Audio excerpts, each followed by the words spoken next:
Bonjour tout le monde, mon nom c'est Alex Thériel, je suis chef du Parti vert du Québec et aujourd'hui on est à Malartic, en Abitibi-Témiscamingue, à la mine canadienne Malartic. Donc c'est une des plus grandes mines d'or à ciel ouvert au Canada.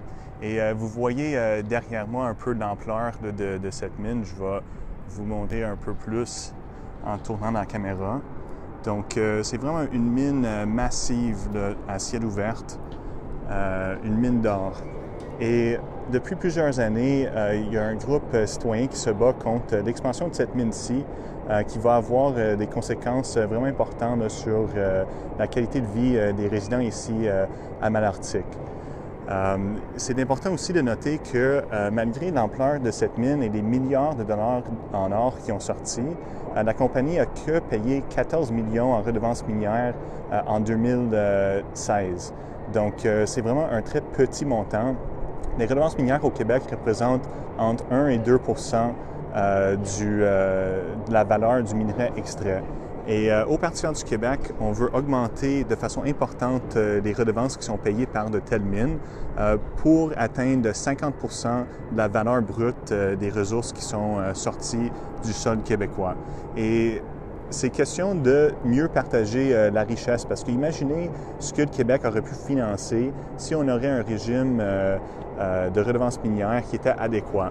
Et c'est sûr qu'il y a eu des partis politiques comme le Parti québécois qui ont déjà fait des propositions là, pour augmenter les redevances minières, mais quand ils ont passé au gouvernement, ils n'ont pas tenu leurs promesses.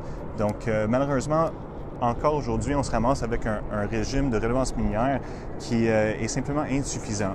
Et juste pour vous donner un peu d'informations sur la proximité de cette mine à ciel ouvert là, à la ville de Malartic, mais vous voyez ici la ville de Malartic et juste ici la mine. Donc, il y a beaucoup de résidents qui se plaignent de problèmes de bruit, de poussière. La mine fait recours au dynamitage pour percer le sol et ça a des impacts énormes sur la communauté ici. Récemment, il y a le comité citoyen qui a dénoncé le fait que le gouvernement semble vraiment pousser l'expansion de la mine de l'avant sans vraiment respecter les avis des scientifiques et des gens qui ont fait les études d'impact. Donc, le comité citoyen allègue que la minière et le gouvernement, en fait, le gouvernement aurait dicté là, les conclusions d'un rapport d'études d'impact. Et donc, c'est vraiment déplorable si c'est vraiment le cas. Un autre enjeu particulier ici à Malartic, c'est la manière là, que la minière traite les citoyens et les gens qui mobilisent. Parce que moi-même, je suis venu ici à la mine en 2016 pour faire une déclaration très semblable à celui que je fais maintenant.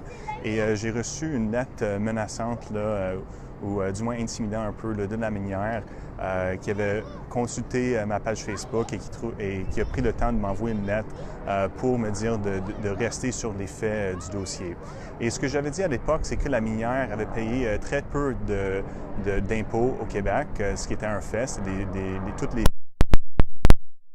qui ont paru dans les médias, dans Le Devoir notamment.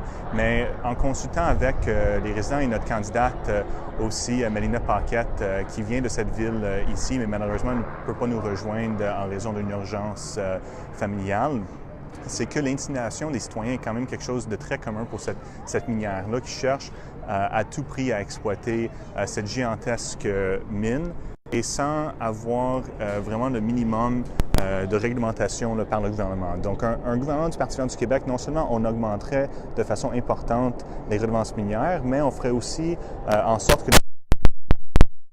Et pour nous, c'est pas question d'être contre tout projet minier au Québec. Au contraire, nous autres, ce qu'on veut faire, c'est vraiment avoir une meilleure réglementation et des normes environnementales beaucoup plus sévères pour